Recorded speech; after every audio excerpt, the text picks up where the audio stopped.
Ay mangungag may. Tambok ng gipudi ang kumakain dulu.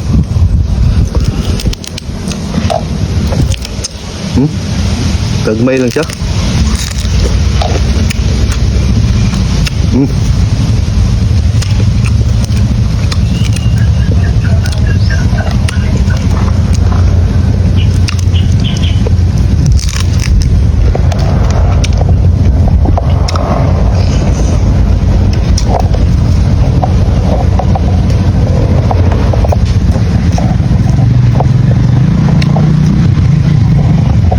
Ano ba?